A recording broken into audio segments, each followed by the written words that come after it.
Hello प्यारे बच्चों, आज हम कक्षा 4 भाषा भारती हिंदी एम पाठ 15 पाठ का नाम है रानी दुर्गावती को पढ़ेंगे और समझेंगे। तो रानी दुर्गावती जो थी वो बहुत ही ज़्यादा साहसी थी।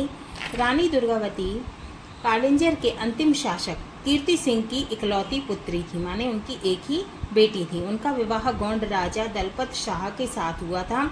पति की मृत्यु के बाद पुत्र वीर नारायण की ओर से उन्होंने क्या किया, शासन चलाया, क्योंकि वो छोटे थे। मुगल सेनापति आसिफ खान ने उनके राज्य पर आक्रमण किया। रानी बहुत वीरता के साथ में लड़ी, लेकिन फिर भी वो युद्ध में हार गईं। इसीलिए उन्होंने क्या किया कि अपनी कटार निकाली और अपनी छाती में उन्होंने वार कर दिया कटार से। ठीक है, तो हम इस पाठ को पढ़ते हैं और समझते हैं। ये चित्र में आपको दिख रहा है ना, रानी दुर्गावती। ठीक है, शुरू करते हैं। रानी दुर्गावती का नाम इतिहास में महान वीरांगना माने वीर नारी, है ना, वीर स्त्री, वीर महिला के रूप में बड़े आदर और श्रद्धा से लिया जाता है। उनका जन्म उत्तर प्रदेश के राठ महोबा नामक स्थान पर हुआ था। वे कालिंजर के अंतिम शासक माने अंतिम जो राजा थे, महाराजा कीर्ति सिंह चंदेल की इकलौती संतान थी, माने एक ही पुत्री थी। नवरात्रि की दुर्गाष्टमी को जन्म लेने के कारण पिता ने इनका नाम दुर्गावती रखा, क्योंकि वो नवरात्रि में जो उन्होंने जन्म लिया था। ठीक है, दुर्गाष्टमी को, अष्टमी के दिन। बचपन में ही दुर्गावती की माता का देहांत हो गया था, माने वो उनकी माता की मृत्यु हो गई थी।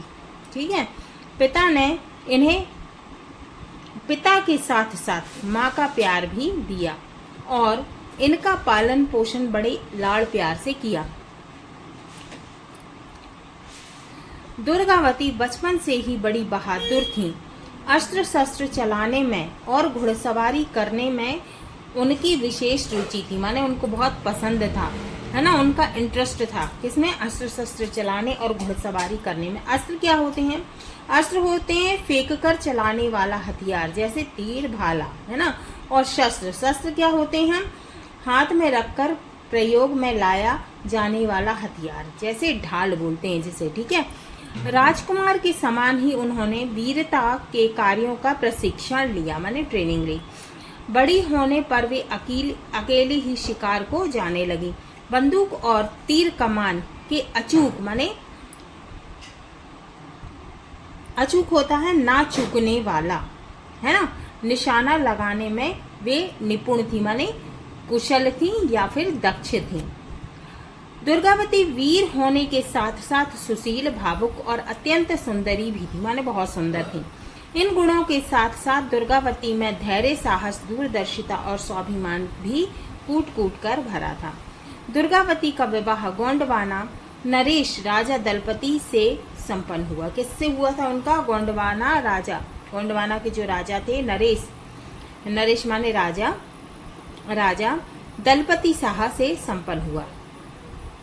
राजा दलपति शाह बड़े वीर, दानी और न्यायप्रिय शासक थे, माने वो कैसे थे? बहुत अधिक वीर थे और दान पुण्य करने वाले थे और न्यायप्रिय थे। दुर्गावती अब गोंडवाना की रानी बन गई। इनका वैवाहिक जीवन बड़ी सुख शांति से बीतने लगा। इसी बीच रानी ने एक पुत्र को जन्म दिया, जिसका नाम वीर नारायण रखा गया। महाराजा दलपति शाह अचानक बीमार पड़ गए। उनका स्वास्थ्य बिगड़ता ही गया, माने उनकी तबीयत खराब हो गई। एक दिन राजा इस संसार से चल बसे, माने वो स्वर्गवासी हो गए, उनकी मृत्यु हो गई। रानी की तो मानो दुनिया ही उजड़ गई। रानी और प्रजा पर दुखों का पहाड़ टूट पड़ा। अपने पुत्र की खातिर, माने अपने बेटे के लिए, रानी को यह आघात सहन करना पड़ा। आघात माने दुख। वीर नारायण उस समय बहुत छोटा था। रानी ने उसका राज तिलक संपन्न कराया और गढ़मंडला राज्य की संरक्षिका के रूप में रानी स्वयं शासन कार्य देखने लगी, माने शासन की देखरेख करने लगी। रानी दुर्गावती बड़ी ही सूझबूझ तथा कुशलता से राज्य का संचालन करने लगी। वीर नारायण की शिक्षा भी अच्छी तरह से चल रही थी। राज्य में धन दौलत की कमी नहीं थी, प्रजा सुख चैन की बंसी बजा रही थी। माने वो प्रजा जो थी वहाँ की वो बहुत ही खुश थी। रानी ने अपनी प्रजा की भलाई के लिए अनेक माने बहुत सारी योजनाएं चलाई, अनेक निर्माण कार्य किए। अपने राज्य में अनेक इमारतें, कुएं, तालाब, बावड़ी आदि भी बनवाए। इनके शासनकाल को गोंडवानी का स्वर्ण युग कहा जाता है। किनके शासनकाल को? रानी दुर्गावती के। प्रजा उनके कार्य और व्यवहार से प्रसन्न और संतुष्ट थी। माने प्रजा जो है वो बहुत खुश थी। जबलपुर नगर में स्थित रानी ताल, चेरी ताल और मदन महल आज भी रानी की स्मृति क्या होता है? याद है ना, को बनाए हुए हैं। उस समय इनके राज्य में 52 गढ़ थे। कितने गढ़ थे? 52 गढ़। रानी दुर्गावती ने 16 वर्षों तक कुशलता पूर्वक अपने राज्य की देखभाल की। इस बीच रानी ने अपनी सेना को नए ढंग से संगठित किया, नारी सेना बनाई और शत्रु राज्यों में गुप्तचरों का जाल बिछाया। गुप्तचर क्या होते हैं? छिपकर टोह लेने वाला या फिर जासूस कहा जाता है जिसे। इससे राज्य की शासन व्यवस्था में काफी सुधार आया और राज्य की शक्ति भी बढ़ी। गढ़मंडला राज्य की संपन्नता देखकर अनेक राजाओं ने उनके राज्य पर आक्रमण किए, पर रानी की वीरता के आगे उन्हें परास्त होना पड़ा। माने वो लोग हार गए। उस समय दिल्ली में सम्राट अकबर का राज्य था। गढ़मंडला की संपन्नता और स्वतंत्रता उसकी आंख की किरकिरी बनी थी। माने उसको अच्छा नहीं लग रहा था। गढ़मंडला जो था बहुत संपन्न था और स्वतंत्रता थी वहाँ, तो ये अकबर को अच्छा नहीं लग रहा था, बुरा लग रहा था। उसने सोचा कि स्त्री होने के कारण रानी दुर्गावती से उसका राज्य छीनने में कोई मुश्किल नहीं होगी। तो उसने सोचा कि अरे ये तो स्त्री है, ये तो महिला है, आसानी से हम इसका राज्य छीन लेंगे। उसने सर्वप्रथम एक संदेशवाहक भेजकर रानी दुर्गावती को यह पैगाम माने संदेश, है ना। पैगाम क्या होता है? पैगाम होता है संदेश या फिर सूचना। भेजा कि वह उसकी अधीनता माने गुलामी स्वीकार कर ले, माने मान ले। पैगाम पाते ही रानी आग बबूला हो गई। माने रानी को बहुत तेज गुस्सा आ गया और उन्होंने बादशाह अकबर का पैगाम ठुकरा दिया। अकबर ने अपने सेनापति आसिफ खां को गढ़मंडला पर अधिकार करने के लिए भेज दिया। सेनापति आसिफ खां एक बहुत बड़ी सेना और तोपखाना लेकर गढ़मंडला की ओर चल पड़ा। रानी को इस आक्रमण की सूचना मिली तो उन्होंने अपनी प्रजा को संगठित कर माने इकट्ठा किया और उसका सामना करने का निश्चय किया। रानी दुर्गावती ने मुगल सेना से लड़ने के लिए अपने राज्य के सबसे मजबूत किले सिंगौरगढ़ को चुना। यह गढ़ आजकल दमोह जिले में है। यह कहाँ पे है? आजकल दमोह जिले में है। आसिफ खान ने अपनी विशाल माने बड़ी सेना के घमंड में सिंगौरगढ़ पर चढ़ाई कर दी। किले के बाहर रानी से उसकी पहली मुठभेड़ हुई, माने पहली लड़ाई हुई। शत्रु सेना के मुकाबले रानी की सेना बहुत कम थी, पर दुर्गावती साक्षात दुर्गा की तरह युद्ध में कूद पड़ी। रानी ने बड़ी बुद्धिमानी और चतुराई से मुगल सेना को विंध्य पर्वत की एक सकरी घाटी में आने के लिए विवश कर दिया, माने मजबूर कर दिया।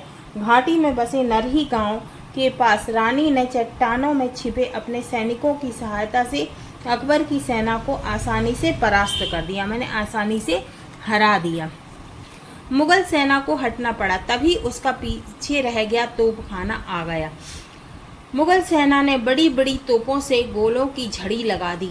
रानी के सैनिक तीर कमान और तलवार से लड़ रहे थे। रानी भी हाथी पर सवार होकर अदम्य माने बहुत साहस, है ना, जो दबाया ना जा सके, है ना, अदम्य साहस के साथ दुश्मन से जूझ रही थी, माने लड़ रही थी। रानी की फौज के पीछे एक सूखी नदी थी। अचानक पानी बरसने से उसमें क्या हो गया? बाढ़ आ गई।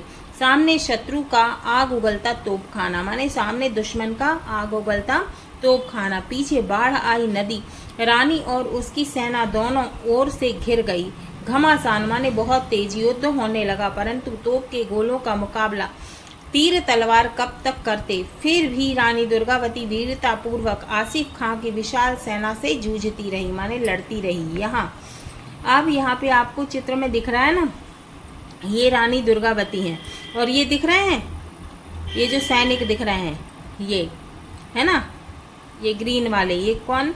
अकबर के सैनिक, है ना, आसिफ खां के, और ये जो है वो रानी दुर्गावती के, है ना। तो ये क्या कर रहे हैं, आपस में युद्ध कर रहे हैं। तो यहाँ तक कि एक बार फिर मुगल सेना के सामने हार का खतरा उत्पन्न हो गया। तभी एक तीर रानी की बाईं आंख में आ लगा। वह बहुत प्रयास माने बहुत कोशिश के बाद भी तीर का फलक आंख से नहीं निकला। उसी समय शत्रु से लड़ते लड़ते उनके पुत्र वीर नारायण की मृत्यु हो गई। इससे सारी सेना घबरा गई और उसमें हाहाकार मच गया। पुत्र को वीर गति प्राप्त होने पर भी रानी विचलित नहीं हुई, माने रानी नहीं डरी, नहीं घबराई। घायल होते हुए भी अधिक वीरता के साथ मुगल सेना का सामना करने लगी। तभी एक और तीर रानी के गले में आकर लगा। यह तीर प्राणघातक सिद्ध हुआ। अब उन्हें अपने जीवन और जीत की आशा न रही। जीते जी शत्रु उनके शरीर को ना छू सके, इसलिए उन्होंने अपनी कटार अपनी छाती में भोंक ली और स्वयं को समाप्त कर दिया, माने स्वयं को खत्म कर दिया। रानी दुर्गावती ने अंतिम सांस तक अपनी मातृभूमि की रक्षा के लिए अद्वितीय वीरता, अदम्य साहस और असाधारण रण कौशल माने युद्ध कौशल का परिचय दिया। इस तरह रानी दुर्गावती अपनी मातृभूमि की आन बान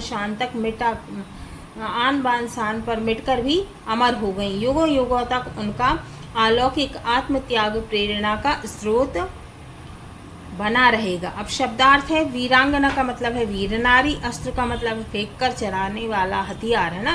अस्त्र क्या होता है, फेंक कर चलाने वाला हथियार, जैसे तीर। शस्त्र का मतलब होता है हाथ में रखकर प्रयोग में लाया जाने वाला हथियार, क्या, ढाल। गणमंडला गौड़वाना राज्य का दूसरा नाम, ठीक है। स्वर्णयुग वह समय जिसमें प्रजा सब प्रकार से सुखी हो। अचूक ना चूकने वाला, खाली न जाने वाला। निपुण का मतलब होता है कुशल या फिर दक्ष। लावण्य का मतलब है सुंदरता। दूरदर्शिता का मतलब है दूर की बात सोचने का गुण या क्षमता। स्वाभिमान का मतलब है आत्मसम्मान। गुप्तचर का मतलब है छिपकर टोह लेने वाला जासूस, है ना। पैगाम का मतलब है संदेश या फिर सूचना। अदम्य का मतलब होता है जो दबाया ना जा सके। हाँ तो बच्चों ये हमारा पाठ 15 रानी दुर्गावती पूरा हुआ, है ना। अगले वीडियो में हम इसके क्वेश्चन आंसर को सॉल्व करेंगे।